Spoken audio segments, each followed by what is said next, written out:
Good day. I am discussing the scope of raw dried seaweeds. This standard prescribes quality specifications and food safety requirements of raw dried seaweeds belonging to phylum Chlorophyta, the green seaweed, Ochrophyta, the brown seaweed, and lastly the Rhodophyta, the red seaweeds, such as but not limited to ova, sargassum, Gracilaria, Capapicus, and Eucheuma denticulatum. Capapicus and E. denticulatum are commercially known as cottony and spinosum respectively. As you can see in the screen, we have a lot of normative references from raw dried seaweeds. This, and this. Those are the normative references in raw dried seaweeds. Definition of terms, we have the adulteration, brown seaweed, bulk sample, class, contaminant, green seaweed. For adulteration, intentional act of additions or mixing of any substances that will increase its bulk or weight for unscrupulous economic gain or increase in profit, such as the addition of commercial salt. For brown seaweed, it light or dark brown in color, characterized by the presence of chlorophylls and focusantine. For bulk sample, combination or mixture of primary samples taken with a sample device. Class, designation of raw dried seaweed, quality according to the established government standard thereof. Contaminant, any biological or chemical agents and residue, heavy metal, foreign matter, or other substances not intentionally added to raw dried seaweed, which may compromise food safety and suitability for its intended use. The green seaweed, it light or dark green in color, characterized by the presence of chlorophylls. Impurities, debris, laboratory sample quantity, lot, moisture content amount, primary sample, purity. For impurities or debris, other seaweeds, plastic materials, fragments of soft plastic tie or ties, nylon rope, and styrofoam fragments, wood, dirt, coralline particles, crustaceans, and molluscan shells, other invertebrates, sand, and other foreign matters. For laboratory sample quantity, seaweed removed from the bulk sample intended for analysis or other examinations. For lot, composed of seaweed belonging the same species intended to be uniform in characteristic and has undergone similar post-harvest treatment. For moisture content amount of water present in the dried seaweeds expressed as percentage. For primary sample, small quantity of seaweed taken from a bag or bale in a particular lot. For purity, classification of raw dried seaweeds as monospecies, congeneric, or mixture of genera. Raw dried seaweed, red seaweed, and lastly, we have the seaweed. So for raw dried seaweed, it is freshly harvested, clean seaweed that is either sun or air dried. For red seaweed, color ranges from green, red, brown, yellow, orange, or purple to black. It is characterized by the presence of chlorophylls and phycobiliproteins. And lastly, seaweed. It is microscopic algae belonging to phylum Chlorophyta, Ochrophyta, and Rhodophyta. It is also applies to species both with food and non-food application. Hi everyone, I'll be explaining the standards and classification for raw dried seaweeds based on the Philippine National Standard. So let's start with the requirements. Raw dried seaweed should only come from one species. It shouldn't be mixed with others. For Capophycus and Eucheuma, they must come from farms and be matured, meaning they've been cultured for at least 45 days before drying. Other types like Gracilaria, Sargassum, and Ulva also need to follow proper rules from BFAR and other national regulation to make sure they harvested and dried correctly. So next, now let's look at the table. This shows the standard or limits for different kinds of seaweed. Things like moisture, impurities, salt, sand, and color. For example, Gracilaria should have 16 to 18 moisture and purple color. So the second one is Eucheuma, then Ticalatum and Capophycus should have 35 to 38 moisture and can range from purple to brown. So the third one is Sargassum is usually dark brown and Ulva is light green. So these standards make sure the dried seaweeds is clean, properly dried, and not mixed with other materials. And now for classification. Seaweeds are grouped into Class A, B, and C based on quality. So for Capophycus, Class A is the best quality with up to 35% moisture, fewer impurities, and dried for 3 to 5 days. So Class B has a bit more moisture and may include some mixed species, dried for 6 to 7 days. And the last one is Class C, has lower purity, mixed general, and is dried for more than 7 days. So this grading helps identify which seaweeds are premium quality and which ones are lower grade. Lastly, we have Eucheuma denticulatum, which follows the same grading system.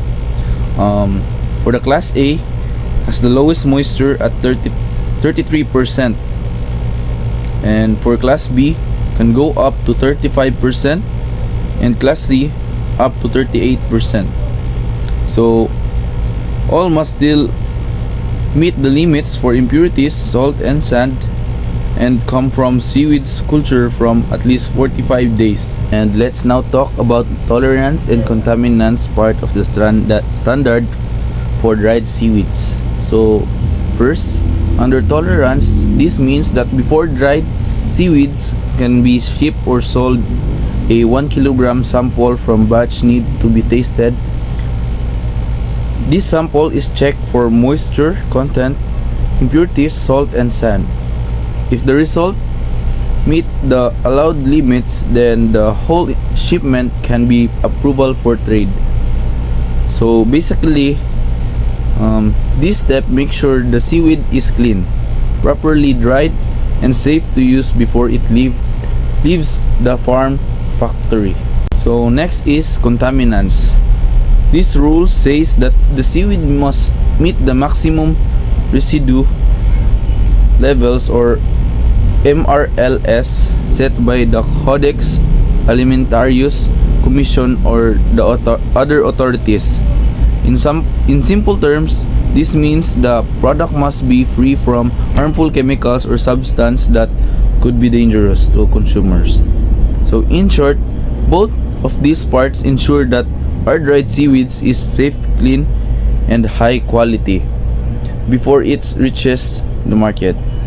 So to sum it up, these standards help make sure that our dried seaweeds are clean, safe, and high quality, ready for local use or export. So they also help farmers, traders maintain good quality, control and keep the Philippines seaweed industry competitive worldwide. Thank you for listening my report. My topic is all about hygiene and handling. So, the product should be prepared following the Sanitation Standard Operating Procedure or SSOP of Presidential Decree number 856 series of 1975 Code on Sanitation of the Philippines and processed under hygienic condition in according with the FDA or DOH revised rule and regulation governing the labeling of packaging food product distributed in the Philippines, FDA regulation number 2014 0030 and its future amendments. The products covered by the provision of the standard should be prepared and handled in accordance with the following relevant codex standards such as Codex Code of Practice for Fishery and Fishery Product, Codex Guideline on the Application of General Principles of Food Hygiene to the Control of Viruses in Food, Codex Guideline on the Application of General Principles of Food Hygiene to the Control of Pathogenic Vibrio species in seafood, Codex General Principle of Food Hygiene CACRCP 1969. So next is packaging, labeling, and storage. So packaging. Seaweed should be packed in appropriate containers that will adequately protect the product from the normal hazard of transportation and handling. The product should be packed in appropriate food grade material which are clean and free from foreign matter of contaminant. Product should not be packed in bulk with mixed species. So, labeling. The product should include pertinent instruction for use such as proper storage, preparation, and cooking as indicated in the provision of the Codex General Standard. For the labeling of prepackaged food and the revised rule and regulation governing the labeling of prepackaging food product distributed in the Philippines, and its future amendments. The trader and the farmer should label each pack balled sack with the following information if appropriate. So mao ni siya ang trader or kanang buyer nga na source sa product sa mga species, then sila ang ganabutang og pila ni ka kilo, then ang mga farmer kay source po sila sa product, then sila ang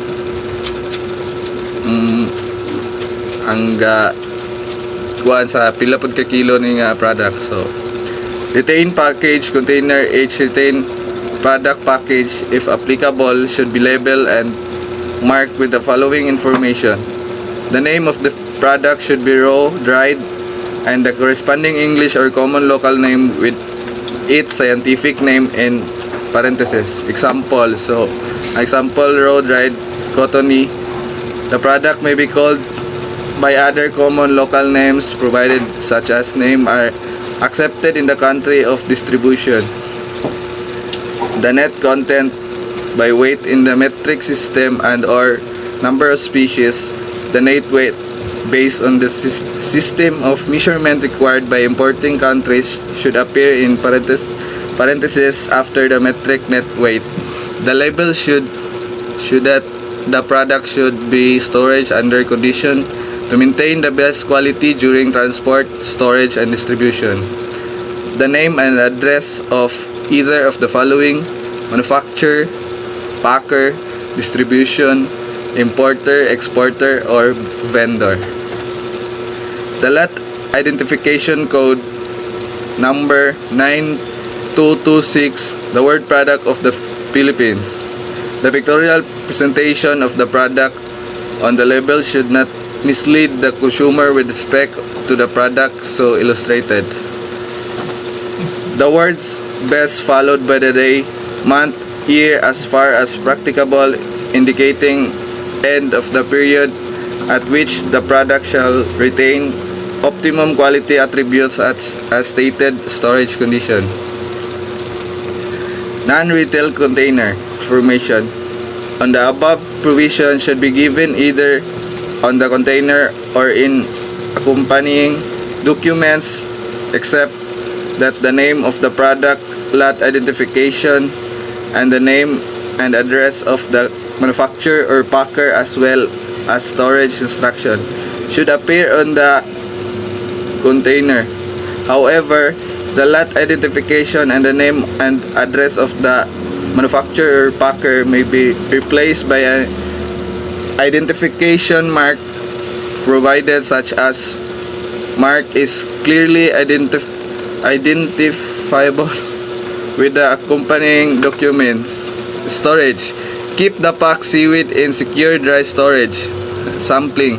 Sampling method to be used for ascertaining conformance to the requirements of this specification should be accordance with Annex D. Defective.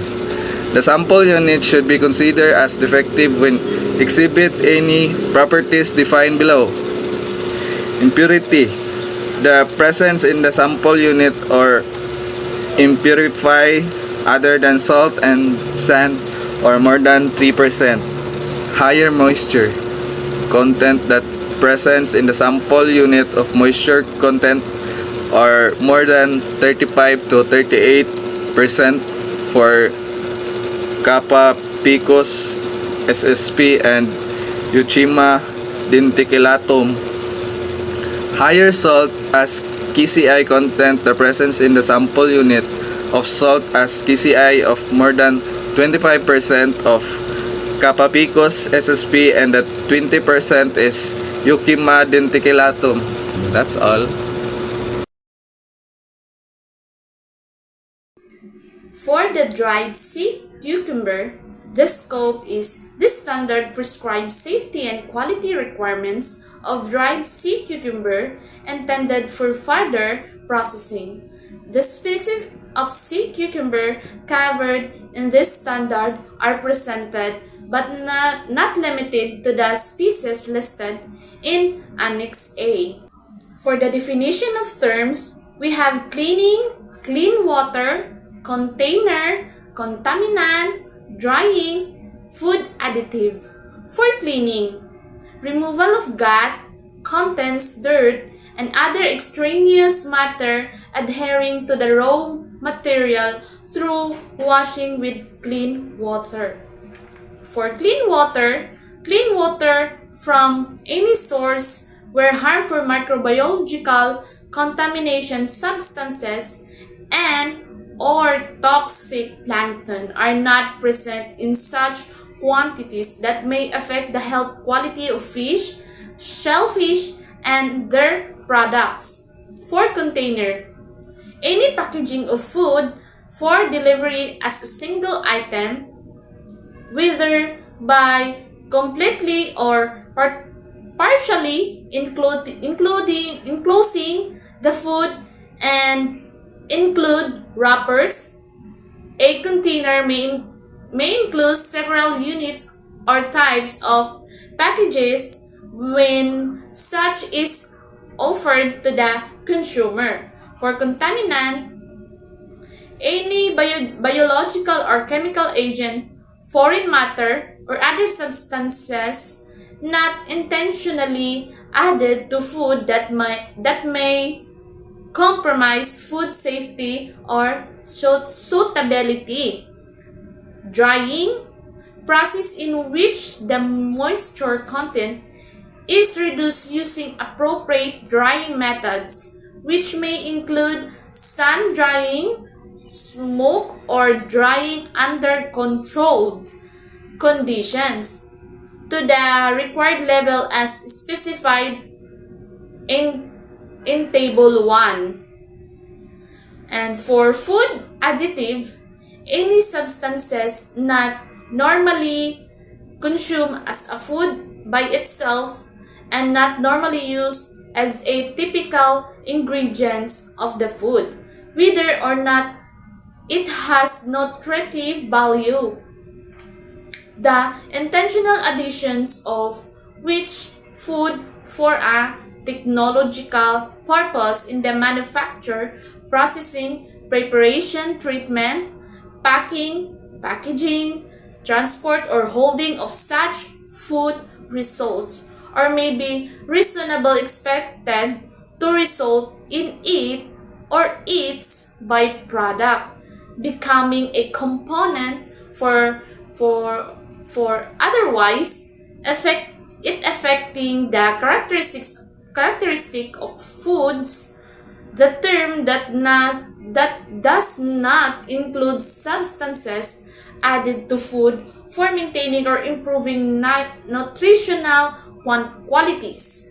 Good manufacturing practices or GMP, hazard, ingredient, labeling, lot. For good manufacturing practices, a quality assurance system aim at ensuring that products are consistently manufactured, packed, repacked, or held to a quality appropriate for the intended use. It is thus concerned with both manufacturing and quality control procedures. Hazard, a biological, chemical, or physical agent in or condition of food with the potential to cause an adverse health effect. The 3.9. So, ingredient. Any substance including food additive used as a component in the manufacture or preparation of food and present in the final product in its original or modified from 3.10. Label. Any tag, brand, mark, pictorial, or other descriptive matter written, printed, marked, embossed, or impressed on or attached to a container food. Labeling includes any written, printed, or graphic matter that is present on the label, accompanies the food, or is displayed near the food, including that for the purpose of promoting its sale or disposal. For lot, a definitive quantity of a commodity produced essential under the same conditions. Packaging, retail, and lastly, the sea cucumber. For packaging, it is the process of packing that is part of the production cycle applied to bulk product to obtain the finished product. Any material including printed material employed in the packaging of product, including any outer packaging used for transportation of shipment. Packaging materials are referred to as a primary or secondary according to whether or not they are intended to be in direct contact with the product. For retail means an operation that stores or prepare, pack, serves, or otherwise provides fish, shellfish, and their products directly to the consumer, who prepares them for human consumption. This may be free-standing seafood, markets, seafood sections in groceries or department stores. Products sold may be packed, chilled, or frozen, and or full service. And for the last, Sea cucumber, any echinoderm, generally having soft elongated body and bearing clusters of tentacles at the oral end. As you can see in the table, we have the different kinds of sea cucumber. Naa sila kuan scientific name, local name, English name. So, ang known naman gid sa tuwa is ang local name di ba nila. Then makaingon ta nga na ang sea cucumber kay balat. So, na siya lain-lain nga klase nga balat. So, na siya, di ba na ikatong balat ng hanginan nga once pagkuha nimo sa dagat dayon mahanginan siya sa kaning wala na siya sa dagat, di ba malanay man gid na siya. So, nadyoy mga technique para pagkuha ninyo ng balat hanginan, idukduk sa gid na ninyo siya, ayhan nimo siya isulod sa iyong sudlanan. Then we have a lot of sea cucumber in the table. So our topic, it's all about the dried sea cucumber. So before I start my task assigned, so I give you some idea what is dried sea cucumber, the introductions of the sea cucumber. So sea cucumber is often called sunfish or marine animals related to starfish and sea urchins. Sea cucumber live on the sea floor near the corals, reefs, and seagrass beds. So, ang sea cucumber po ay gitawag na siyang balatan, the common terms in the Philippines.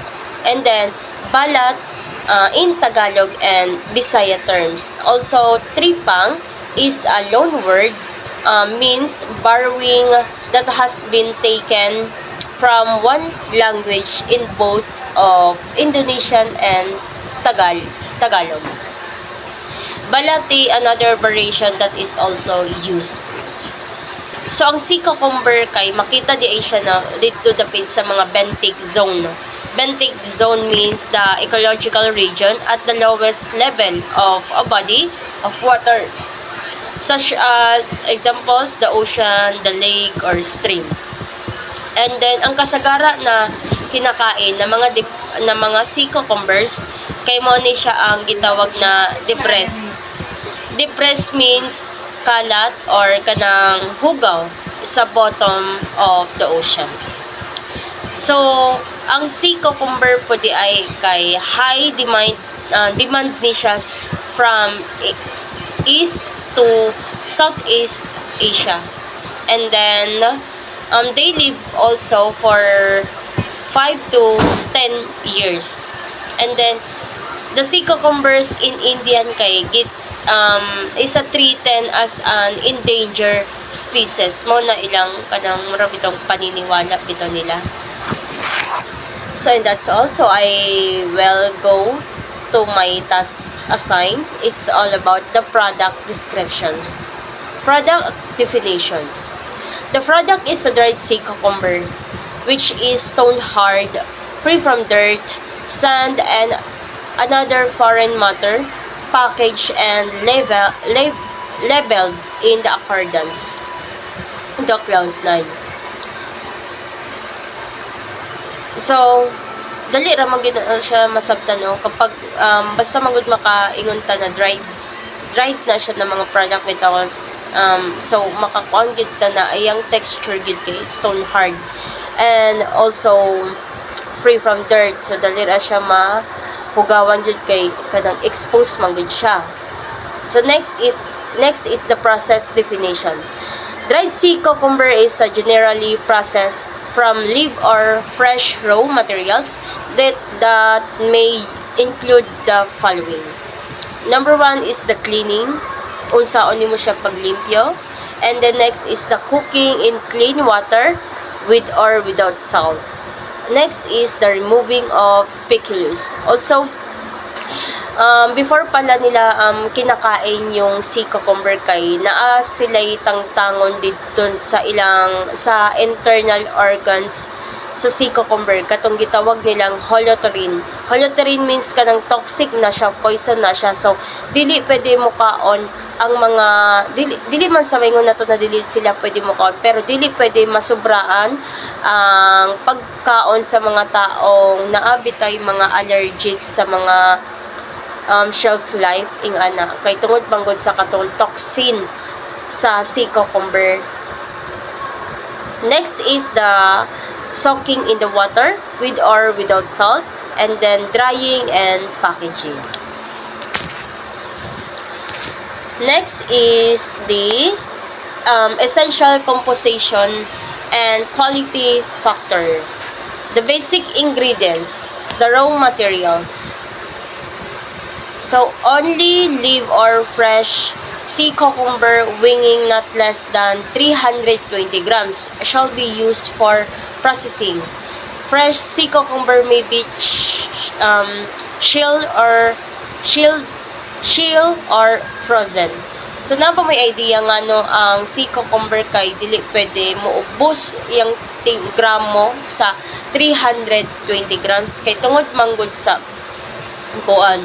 Kung muubos manggod ang timbang sa sea cucumber, moabot siya o kanang less than 320 grams. So ang reason ana niya kay kuan manggod ang pag-process bitaw o paglimpyo bitaw sa mga sea cucumber. So kung gagmay ilang makuha na ma-harvest na mga sea cucumber, so kanang bitaw murag lugi kay sila.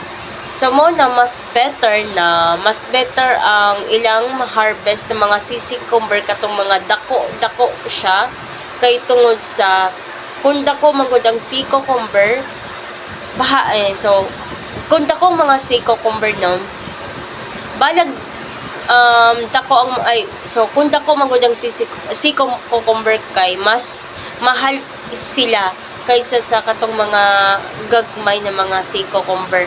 So at least bahalag dako ay mahal ang katong pagproseso paglimpyo sa mga sea cucumber. So binatra siya if ang ilang mga sea cucumber na ma-harvest kay katong mga dako. Next is mo na di ay no ang reason nga no dili pwede moubos ang dili moubos ang gramo sa sea cucumber less than the 320 grams. Next is the optional ingredients. All another ingredients used shall be of food grade, quality, and conform to all applicable standard. Next is the plant product. The final product shall conform to physico-chemical requirement shown in the table 1. Mo na siya ang example. Table 1, the physico-chemical requirements of dry sea cucumber. Iyang naadiri ang characteristic niya and requirements. Naadiri ang moisture content, and then sodium chloride, and then acid insoluble ash length. So the final product shall exhibit the following sensory properties: the color and shape characteristic of the species used, and the clean and free from visible dirt and another foreign matter, and the stone hard. Next is the food additives. Food additives when used shall in accordance with the regulation as prescribed by the Food and Drug Administrations or gitawag ni siyang FDA and are based on the context generally standard for food additives codex stand 192 to 1995. Next is contaminant. The dry sea cucumber product shall comply with the maximum level of the contaminant as specified in the context general standard for contaminations and toxin in the food and feeds. Next is the hygiene and handling. The dry sea cucumber product shall be prepared and processed under hygienic conditions in accordance with the Department of Health revised the guidelines on the current good manufacturing practice and manufacturing, packaging, repackaging, or holding food, or gitawag din siya DOH, Administrative Order number 153 to 2004. It's a future amendments and the following conducts recommended codes of practices. The last one is the packaging and labeling. So, packaging, dirito sa packaging. So, the product shall be packed in the appropriate food grade container. The individual retail or bulk container shall contain only 1 species. Next is labeling.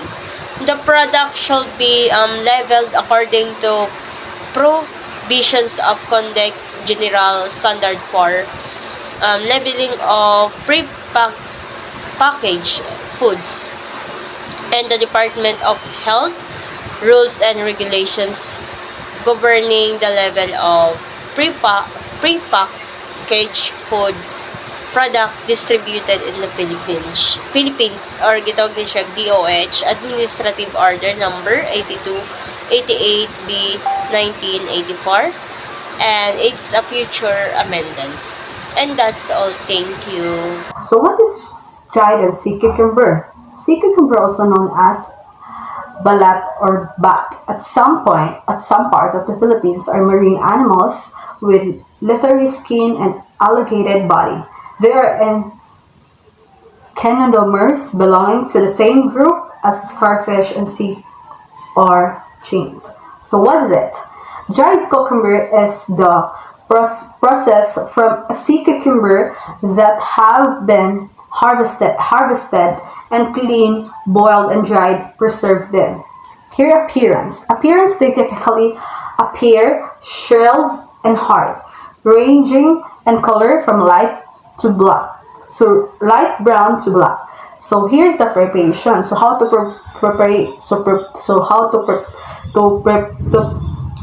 preparation. So first is harvesting. So harvesting sea cucumber are harvested from seabed by divers or collected from shallow waters during low tide. Next is cleaning. Cleaning the sea cucumber are thoroughly cleaned to remove sand, mud, and any internal organs. So the third one is boiling. So what is boiling? Boiling, they are then boiled in large vats of water. This process can be repeated multiple times. Next one is drying. So what is drying? Drying, the boiled sea cucumber are dried under the sun or an industrial dryers until they are completely dehydrated. So here's the uses. So muna siya ang gipang gamit. So culinary ingredient. Primarily used as an ingredient in ocean cuisine, particularly in Chinese dishes. Next one is texture and flavor. Known for its unique, slightly chewy texture and ability to absorb flavors from other ingredients. It is often braised, stewed, or added to sauce. Next one is popular dishes. So what is popular dishes? Popular dishes used in dishes like sea cucumber, soup, braised, and sea cucumber with vegetables, and stir-fried dishes. Next one is traditional. So what is traditional? Medicine. Health, muna siya ang mga traditional medicines. First one is health benefits. Believed to have medicinal properties in traditional Chinese medicine. So here's the uses. So uses used to treat ailments such as arthritis, joint pain, and high blood pressure. So that muna siya ang uses. So next one is nutritional value. So nutritional value, rich in high protein, collagen, and minerals like calcium and magnesium. Low N. So low N is low in fat and carbohydrates. So economic importance. So What is economic importance? High demand in ocean markets, making it valuable commodity export. Many coastal and communities rely on sea cucumber harvesting and processing as source of income. So next one is price. The price of dried sea cucumber can vary widely depending on the species, size, and quality. So nakadepende ra gid na siya, no? So the last one is sustainability and concern. The next one. So the next one is sustainability and concerns. So sustainability is overfishing. So when you say overfishing, had led to the depletion of sea cucumber population in many regions. So next one is regulations. What is regulation? Sustainable harvesting practices and regulations are necessary to ensure that the long-term viability of sea cucumber fisheries. So next one is aquaculture. So what is aquaculture? Aquaculture, sea cucumber farming or aquaculture is being explored as a way to meet demand while reducing pressure on wild populations.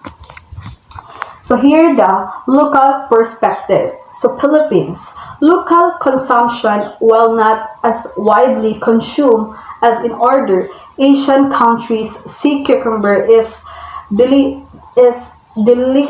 in some regions and of the Philippines. Livelihood. So many coastal communities in Philippines depend on sea cucumber harvesting as a primary source of livelihood. So conservation efforts. So what is conservation efforts? There are increasing efforts to promote sustainable harvesting practices and project sea cucumber populations in the Philippine waters. So here's the conclusion. So the conclusion, dried sea cucumber is valuable marine product with significant culinary, medicinal, and economic importance. However, its sustainability is threatened by overfishing, making sustainable harvesting practices and conservation efforts and crucial for its long-term viability.